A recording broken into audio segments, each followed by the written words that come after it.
un technicien forestier découvre les empreintes d'un mystérieux animal. Le secteur des Monts-Valin serait-il devenu un endroit habité par quelque animal mystérieux, au point que les travailleurs forestiers, qui œuvrent dans le secteur, se montrent inquiets? Voilà une question qui mérite d'être posée à la suite des informations fournies par un technicien forestier qui aurait fait une mystérieuse découverte, il y a quelques jours, soit jeudi, le 25 juillet 2001. Pour le moment, c'est un mystère complet qui entoure cette histoire, même si plus de 100 personnes auraient vu les traces que cet animal étrange a laissées derrière lui. Le technicien forestier, qui croit avoir fait une découverte unique, accordait une entrevue, vendredi après-midi, où il justifiait son désir de rester dans l'anonymat. Dans ce genre de choses, dit-il, il faut faire montre de prudence, parce que les gens n'hésitent pas à se payer votre tête. Je suis superviseur dans le travail forestier et je dirige une centaine d'hommes.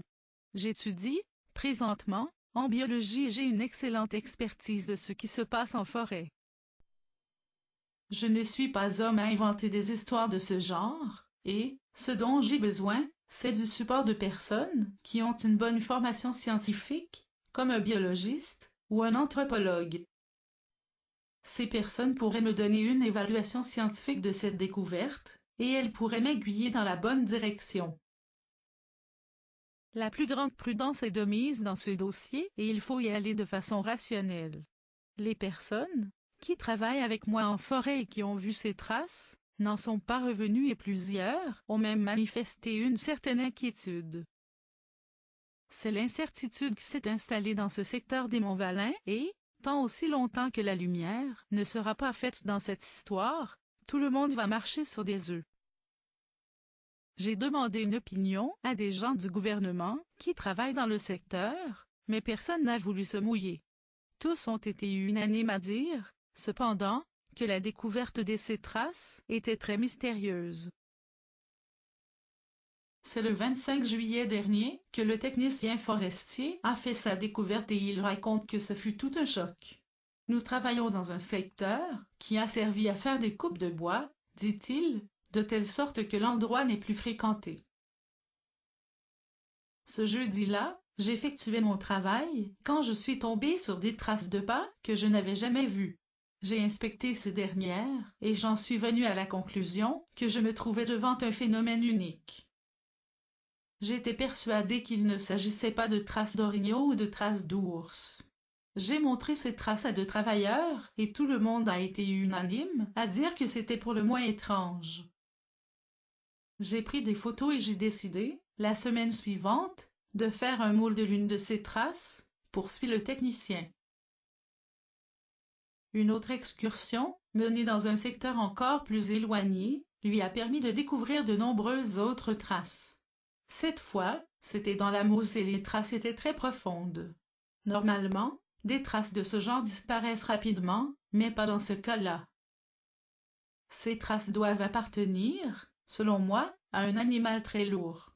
Il y a aussi les enjambées, qui dépassent de beaucoup celles laissées par des animaux ou des humains, conclut notre interlocuteur, en souhaitant poursuivre son investigation et obtenir de l'aide dans sa recherche. Selon le technicien forestier, l'animal ferait des enjambées de 3 mètres. Cet article fut publié le dimanche 5 août 2001 par le journal Progrès Dimanche. C'est le 13 août 2001 qu'Yvon Leclerc a effectué sa première visite sur les Monts-Valin à la recherche de ces empreintes mystérieuses qui avaient été découvertes par un technicien forestier de Saint-Fulgence, soit 7 jours après la parution de l'article du Progrès Dimanche. Je suis entré en contact avec le travailleur forestier et je l'ai averti que j'allais me rendre sur les lieux dans les plus brefs délais. Quand je suis arrivé sur les lieux et que j'ai vu cette empreinte, je me suis dit que j'étais en face d'un phénomène unique. Une fois sur les lieux de la découverte, Yvon Leclerc raconte qu'il a été très impressionné. Nous avons été en mesure de découvrir, dit-il, 11 traces bien distinctes et j'ai pris de nombreux clichés de ces dernières. Nous venons de faire une découverte unique. Selon mes expertises, et l'empreinte coulée par le technicien, nous pouvons affirmer qu'il s'agit bien d'un animal, dont le pied mesure 18 pouces, et qui se déplace sur 2 pattes. Selon mes déductions, il s'agirait du célèbre Sasquatch. À la lumière de ce que j'ai observé, j'ai la nette impression qu'il y a au moins 3 membres de cette espèce qui habitent ces lieux. Les pistes sont différentes et sont très révélatrices. Quand nous sommes redescendus, j'ai eu la nette impression qu'il y avait une présence dans le bois, à proximité, et que nous étions observés. C'était un genre de senteur inhabituel qui m'a interpellé. Nous avons attendu, et je me suis tourné vers l'endroit d'où provenait la senteur, mais je n'ai rien pu prendre avec mon appareil photo. Je dis cela sous toute réserve, mais je pense que les observateurs que nous étions étaient des personnes très observées. Selon Yvon Leclerc, il serait important de protéger cet endroit, et il souligne qu'il serait de première importance d'y faire des observations scientifiques.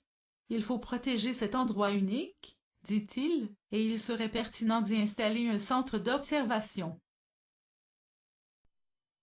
Yvon Leclerc possède une feuille de route éloquente, et cette dernière lui a permis de se faire une place enviable dans les cercles scientifiques au Québec, au Canada, et ailleurs dans le monde. Plusieurs revues scientifiques publient régulièrement ses textes. Yvon Leclerc a publié les volumes suivants.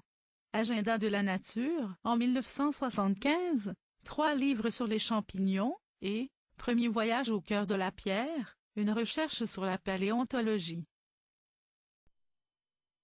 Plusieurs de ces chroniques ont servi de matière de base à des émissions de télévision locales et certaines émissions scientifiques de Radio-Canada. Cette dernière partie consistait en plusieurs extraits tirés de différents articles publiés par le journal Progrès Dimanche en 2001. Merci de votre attention.